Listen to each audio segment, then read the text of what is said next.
The night sky over Baghdad lit up with fire. 3 missiles, 10 men dead. Among them, the most feared general in the Middle East, Qassem Soleimani. This was the strike that shocked the world, the strike that killed Iran's shadow commander.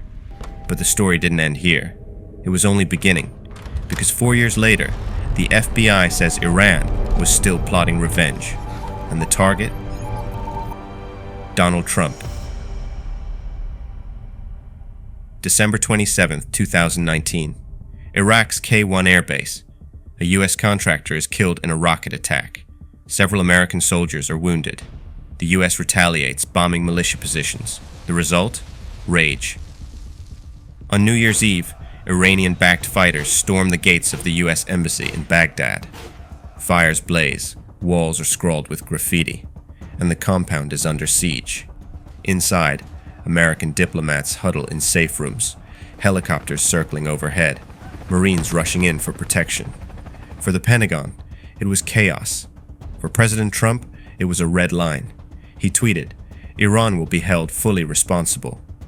And privately, he made the decision. Soleimani must die. But who exactly was this man America had just marked for death? To the U.S., Soleimani was a terrorist mastermind, the architect of proxy wars stretching from Lebanon to Syria to Iraq, the man who supplied militias with roadside bombs that killed hundreds of Americans. The Pentagon estimated more than 580 American deaths were on his hands. But to millions of Iranians, he was a national hero, a living legend, a symbol of defiance against America. For decades, Soleimani had walked freely through airports, parades, and war zones, seemingly untouchable, until that night. January 2nd, 2020, Soleimani boards a Chamwings flight out of Damascus. On paper, it's a routine commercial flight. In reality, it's a moving target. For weeks, U.S. intelligence had been tracking his movements. The CIA had been following phone intercepts, informants, and even flight manifests. Every step of his journey, from Tehran to Beirut to Damascus, was logged. They knew he would eventually pass through Baghdad, but getting him wasn't simple. This wasn't some guerrilla commander hiding in the desert. Soleimani was Iran's second most powerful man, reporting only to the supreme leader himself. Killing him risked sparking a regional war. Inside the Situation Room, Trump's advisors were split. Some warned that taking him out could ignite World War III. Others argued it was the only way to restore deterrence after the embassy siege. Trump listened, and then he made the call. Take the shot. That night, Soleimani's plane was delayed nearly 3 hours. The drones above Baghdad circled restlessly, operators in Nevada watching every movement on their screens. At 12:33 a.m., the Airbus finally touched down. As the doors opened, passengers streamed out. Last among them, Soleimani. He wore a hat pulled low and a face mask, a poor disguise for a man who had spent decades traveling openly. Waiting on the tarmac was Abu Mahdi al-Mohandis, head of the Popular Mobilization Forces. The two men embraced, then walked toward a waiting black sedan. The convoy began to roll. 2 vehicles, small, unassuming, but the Americans knew exactly who was inside. Thousands of miles away, drone pilots adjusted their crosshairs. Each vehicle was locked in. The first confirmation: target is in the lead car. The second: collateral risk minimal. The final order: execute. 3 Hellfire missiles ripped through the night sky. The first struck the hood of the lead sedan, vaporizing the engine and tearing the vehicle in half. The second detonated seconds later, engulfing the rear cabin in fire. The third slammed into the SUV behind them, sending a fireball hundreds of feet into the air. On the ground, it was chaos. Flames lit up the tarmac. Debris scattered across the access road. The black sedan was reduced to twisted steel. Witnesses described a scene from hell. It was as if the earth itself had exploded, one Iraqi officer recalled.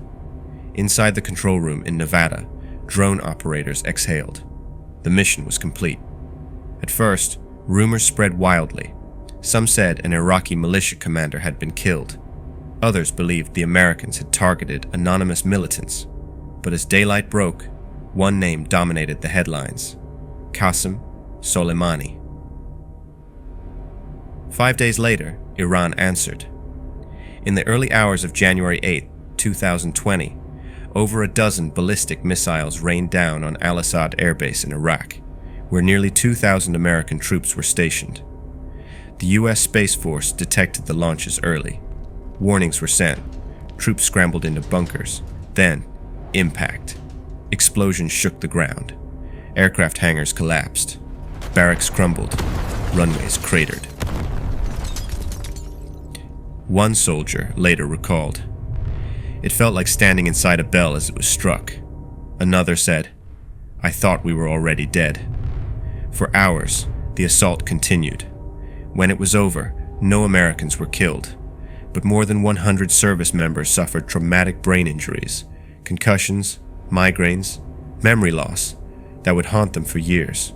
Oh, for a brief moment, the world held its breath. Analysts feared World War III was about to begin. Oil prices spiked.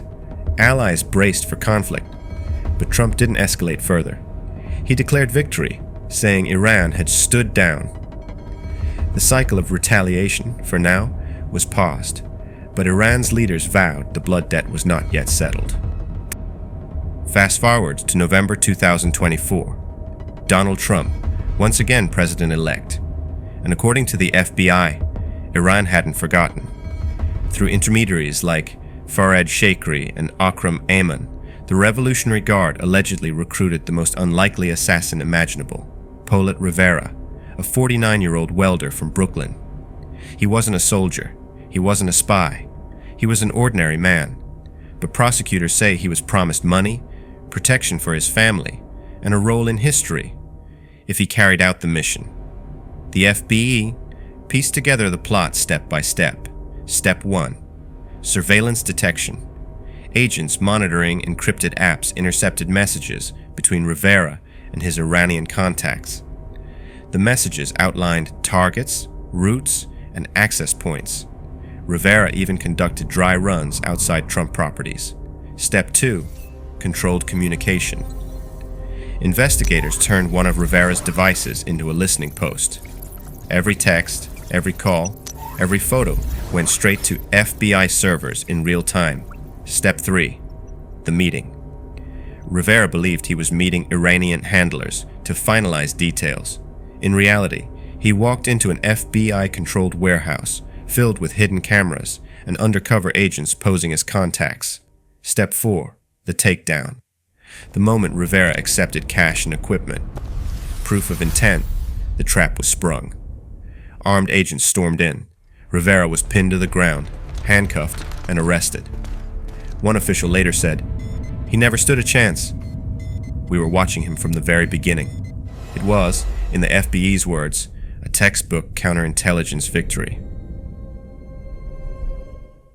From Baghdad to Brooklyn, the shadow of Soleimani's death still lingers.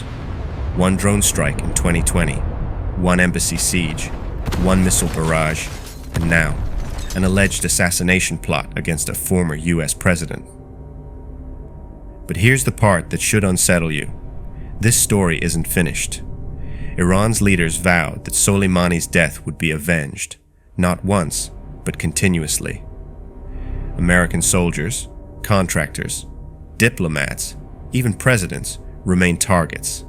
And that's the danger of revenge. It doesn't follow rules. It doesn't respect borders. It festers in the dark until the right opportunity appears. Think about it. A man boarding a commercial flight, a convoy leaving an airport, missiles falling from the sky, a welder in Brooklyn recruited to change history. Each one ordinary at first glance. Each one explosive in its consequences. If one drone strike can trigger 4 years of vengeance, how many more ripples are coming? Because history doesn't end when the smoke clears. It waits, it builds, it multiplies, and then, when you least expect it, it strikes back.